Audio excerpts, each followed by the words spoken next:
야, 이분은 그 사장보다 높은 연봉이 부장님이세요. 부장님이신데 사장님보다 연봉이 높으시다. 높아요. 예. 그러면은 약간 이분도 약간 영업 쪽 아닙니까? 그렇죠, 그렇죠. 아. 예. 아이고, 아이고, 안녕하십니까. 예, 예. 아이고, 반갑습니다. 아유, 예. 안녕하세요. 안녕하세요. 인사가 너무 좋으신데요. 그러세요? 야, 우리 사장보다 연봉 높은 부장님이십니다. 우리나라에서 자동차를 가장 많이 판매한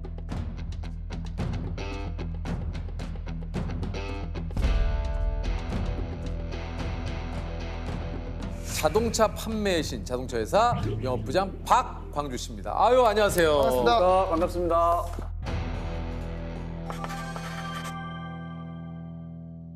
부장님이 되신 지는 얼마나 되셨나요? 현재 12년 차입니다. 부장 12년. 12년 차요? 네네. 아, 저보다 나이가 몇 살 위이시긴 한데 제 나이쯤 되면 보통 그 회사에서 한 부장님 정도 되는 겁니까? 그렇죠. 부장이 되는데 저희 그 영업 부서에는 임원직급이 없습니다. 그래서 이제 완생을 꿈꾸면서 대기 중입니다. 사장보다 연봉이 높다는 건 이게 뭡니까 이게? 작년 재작년에 그 고액 연봉을 받게 됐었어요.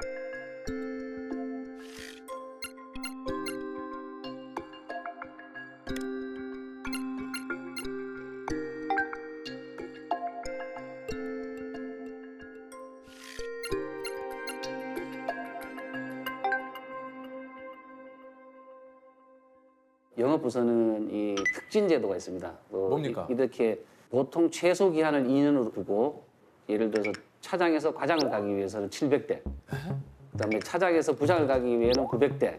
이 대수를 빨리 달성하게 되면 그때 특진이 되는데 제가 과장에서 차장으로 2년 만에, 차장에서 부장으로 2년 만에 아마 최단기 기록. 몇 대를 파셨다고요? 1600대를 뭐 2년 안에 거의 1000대 가까이 판매를 넘겼으니까 1년에 365일이면 사실 쉬는 날 빼고 거의 하루씩 팔아도 365대인데 이게 1년에 500대씩 막 이런 게 가능합니까? 그렇죠. 이게 수치상으로 보면 저도 불가능한 대수라고 생각을 했었어요. 근데 어느 순간 시간이 지나면서 누적된 고객이 고객을 소개하고 이런 과정이 되풀이되는 과정 속에서 보면은 500대가 아니라 600대도 충분히 가능하더라.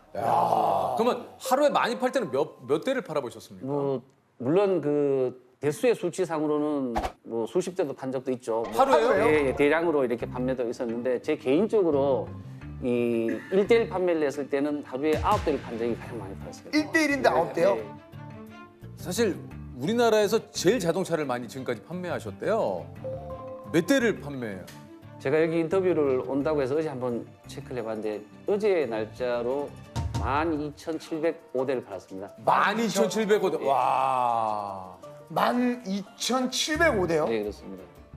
아니 그 전 세계에서 제일 많이 차 판 사람이 또 있다면서요?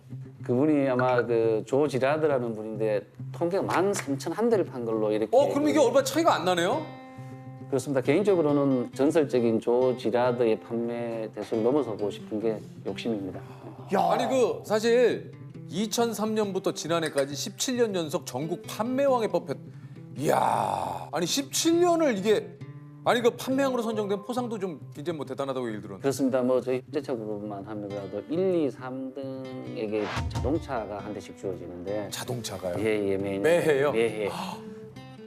4,000대를 팔면은 그랜드마스터라 그래서 우리 당사에서 최고급 세단을 한대 또 별도로 주고요. 그래서 그 자동차를 하던 대수는 제가 아마 10대에서 15대 그다음에 8,000대를 넘어서면은 그레이트 마스터라고 해서 포상금으로 현금을 5천만 원.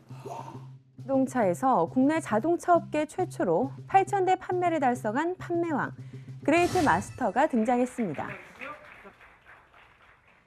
네, 10,000대를 넘어서는 경우에는 아직 사람이 없어서 포상 기준이 안정해졌습니다. 사장님 보고 계시다면은 10,000대 시상 부탁드리겠습니다. 아니 그 사실 2018년에 그레이트 마스터로 등극을 하고 이 얘기가 보도가 되면서 이거 좀 굉장히 깜짝 놀랄 일이 있었다 그래요? 그렇죠. 뭐 최초라고 얘기하는데 저희 회장님이 직접 저 개인 핸드폰으로 전화를 주셨습니다. 야, 그 정몽구 회장님. 예, 회장님께서 전화를 주셔서 아직도 기억이 생생한데 아침 조간신문을 보시다가 너 자네 기사를 봤는데 내가 찾고자 하는 롯데 자동차 그룹의 그 직원이 너 같은 사람이다. 이제 그런 이야기부터 시작하셔가지고 그 성장 과정에 대한 이야기, 재해에 대한 이야기, 뭐 힘든 이야기 이런 이야기를 들어주셨어요. 그런 일이 있고 난 다음에 회사에 큰 소문이 퍼졌습니다. 뭐라고요? 뭐 성은을 입었다. 이제 이제 오늘 그러면 회장님이 직접 그냥 예? 아니 좀 그 자동차 회사는 어떻게 들어오게 되신 건가요? 제 친동생이 지금 공장에서 자동차를 만드는 생산직이 때문에 그래서 이제 그런 인연이 돼서 도전해볼 만한 의미가 있는 직업이겠다 이렇게 해서 시작을 했었습니다. 연수교육을 받고 첫날 필드에 나가서 첫 계약을 했습니다. 바로요. 첫날요? 예, 바로 이렇게 일요일 저녁 6시에 고객님과 계약하려고 약속을 드렸었습니다. 그런데 그분이 계시는 곳이 보강동인데 6시에 오시지 않으시는 거예요.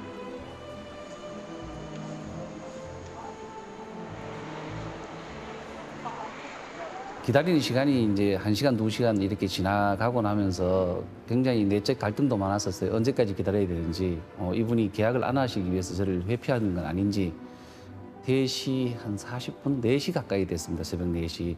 그때까지 제가 그 집 대문 앞에서 계속 기다리고 있었는데, 근데 그분 가족분들이 그 자유로에서 사고가 났었어요. 교통사고가 나셔서 그 교통사고 수습하고 이렇게 해서 오셨는 게, 아니 이렇게 오랫동안 기다렸냐고, 오늘 안 하면 내일 하면 될 걸 왜 이렇게 미련하게 기다렸느냐.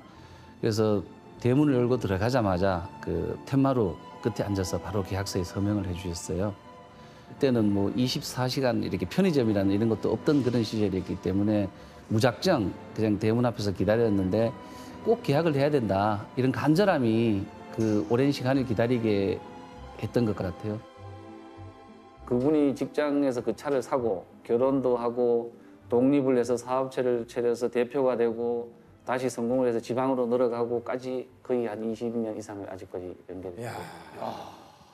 이게 쉽지가 않은 게, 저만 해도 제 친구들끼리도 우리끼리도 얘기하잖아요. 어디서 차 샀어? 어때? 야, 그 사람 별로야. 그런데 지금 제가 봤을 때 부장님 같은 경우에는 다 너무 신뢰가 가고 믿음이 가니까 다 연결을 해주는 거 아닙니까?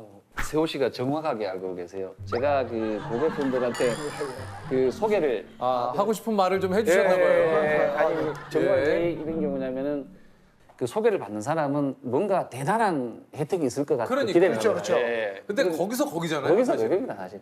해드려봐야 조금 뭐 아주 그 미미한 그런 차이와 뭐 나름 제 입장에서는 정성이라고 이렇게 하는데 나중에 그분이 돌아서서 이렇게 보고 난 다음에 소개하신 분한테 얘기를 하는 거예요. 뭐 별거 없더구만 판명이. 그래서 언제부턴가는 말씀을 드려요. 소개해서 너무 고마운데 아주 특별한 건 없다. 대신 욕 얻어먹지 않도록 제가 성심성의껏 잘하겠다. 그런 본심을 가지고 일을 하다 보니까 계속 소개가 이루어지고 있습니다. 보통 이제 어떤 하루 일과시길래 이렇게 뭐 12,000대를 넘게 파실 수 있는지. 특별한 그 패턴은 없고요. 제가 이 자문 전날에 어떤 일이 있더라도 한 3시 10분에서 12분 사이에 넘겨요. 새벽이요? 그래서 아니 새벽 3시에 주무시는 게 아니라요. 그래서 3시에 일어나면은 먼저 이제 바로 일어나지 않고 한 30분 동안 누워서 오늘 무슨 일을 해야 될지를 다시 머릿속에 정리를 좀 하고 그렇게 얘기하면 4시 반에 이제 조간 신문이 도착을 합니다 집에. 시간 그렇죠. 신문이 한 뭐 빠른 데는 한 4시 반, 4시 반에 오면 거의 신문은 아침에 정독을 하는 편이에요. 네. 그 정독을 하게 되고 저기 집을 나오면 운동센터가 이제 오픈합니다. 운동하고 샤워하고 사우나하고 그래서 집에 와서 한 7시쯤에 출근하면 사무실 도착하면 7시 10분쯤 도착을 합니다. 아니 그 좀 이렇게 영업 노하우들이 좀 있으실 것 같은데 이게 좀 어떤 영업 노하우들이 좀 있습니까? 글쎄 뭐 너무 노하우 다 알고 있는 그런 내용이에요. 저뿐만 아니라 영업을 하시는 분들의 대다수가 그 노트 작성을 하실 거예요. 올해까지 27건의 노트가 줄을 서서 있는 거 보면은 뿌듯하기도 하고 가끔 말씀드린 것처럼 뽑아보기도 하죠. 후일 이 고객에 대해서는 꼭 잊지 말아야 되겠다, 이런 내용도 적을 수도 있고.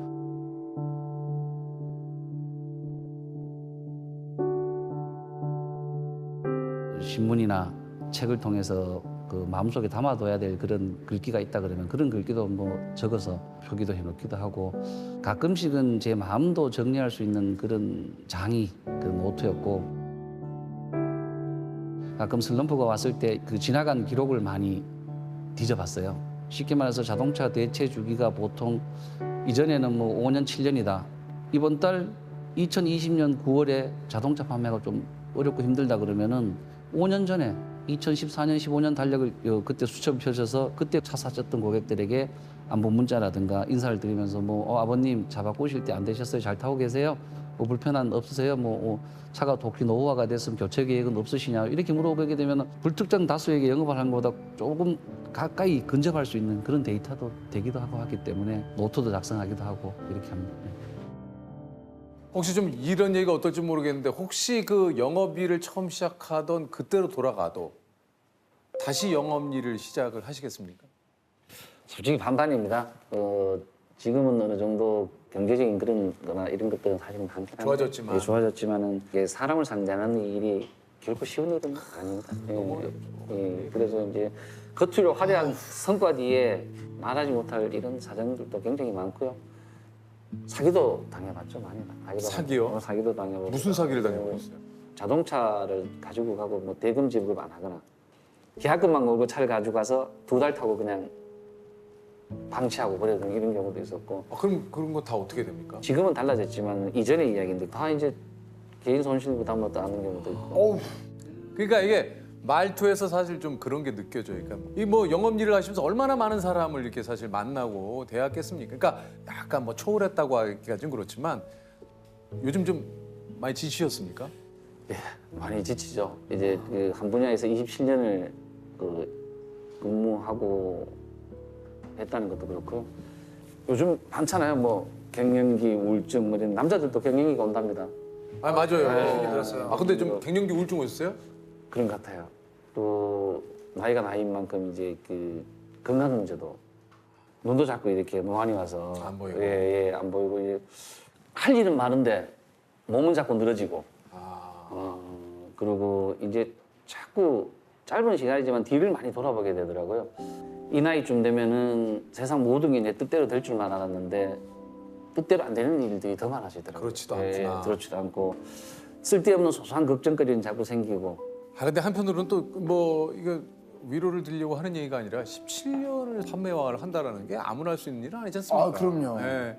근데 또 이런 거에 대한 부담도 좀 있을 것 같아요. 물론 나도 아유 이 정도 했으면이라고 생각을 하지만 또 한편으로는 이게 뭔가 여기에서 또 내가 그냥 꺾이기는 좀 싫은?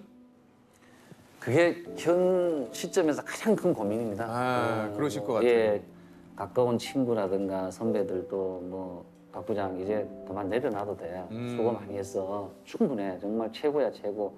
이렇게 되는데 제 스스로도 다짐도 많이 하죠. 그렇게 해야지, 그렇게 해야지. 그게 내려놓지 못하는 게 정말 나약한 인간이에요. 자동차라는 물건이 그 단순한 물건은 아니잖아요. 작은 나사 하나가 2만 개가 3만 개가 조립이 돼서 나오는 물건이다 보니까 자동차 한 번 판매하면은 과장된 얘기가 되는지 모르지만 저희 마음도 한 3만 번 막 들었다 놨다 하는 것 같아요. 많이 헤집어지죠. 뭐 사람한테 많이 지치고 별의별 일들 많죠. 고객 앞에서 무릎도 꿇어받고 뭐 진짜 드라마에 나올 뭐 한 물바가지 세례도 받아받고 뭐 그 당시에 그걸 안 하고 그만둘 수 있었다 그러면 회사 그만뒀겠죠. 거기서 무릎 안 꿇고 가고 그냥 바로 그럴 사면 추가했죠. 거기서 오로지 가서 이걸 인수를 못 시키게 됐을 경우에는 내가 또 안아야 된다 이런 생각이 있었기 때문에 가서 이제 그 절박함이 차를 정말 집착을 가지고 팔 때는 새벽에 이 환청 때문에 잠을 못 자요. 전화기 소리가 계속 울려 밤에 새벽에만. 그만큼 이제 막 기다림이 절실해 차 계약하는 게 밤새 걱정한다고 해서 달라질 일은 없어요 아무도. 근데 그 걱정거리가 엄청나게 저를 짓누르는 거예요. 근데 그런 목표가 없어져요. 지금 부장님 가장 하고 싶은 게 뭘 이루고 싶으세요? 문득 생각이 안 나요. 남들이 들으면 저 자식 배부른 소리 하고 앉았네 이런 생각했는데 사실 이 자리에 와 보니까 그런 것이 없어서 내가 계속 이 일을 이런 식으로까지 해서 이어나가야 되겠냐 이런 생각이 들더라고요. 어떻습니까? 지금 부장님이시지만 회사에서 부장은 뭡니까? 부장은 이제 그 미생에서 완성으로 가는 마지막 관문이자 마지막 단계인 것 같아요. 이제 여기서 그 문을 열고 나가면은 완성이 돼서 화려한 남은 임원이라는 그런 타이틀을 달고 또 한 번 직장에서 새로운 그 방향을 추구할 수 있는 이런 입장인데 많은 분들이 그 문턱을 넘지 못하고 인생의 일막을 마무리하는 그런 단계가 되는데 부장은 미생에서 완성으로 가는 마지막 단계이자 관문이다. 이렇게 생각합니다.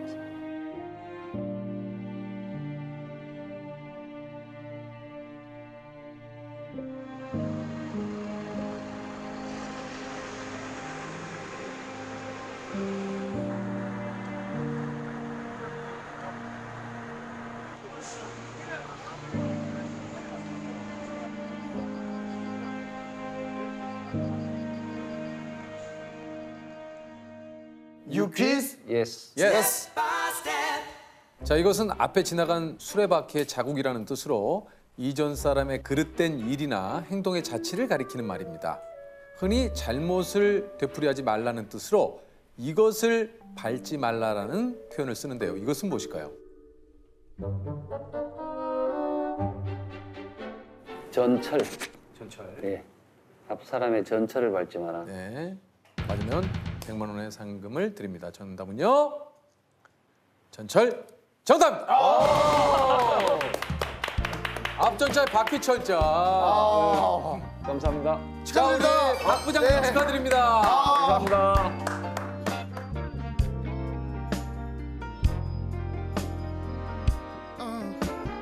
Baby girl, I know I haven't been perfect for you, but before you say we're through, I think you should think a little while, 'cause this is just us.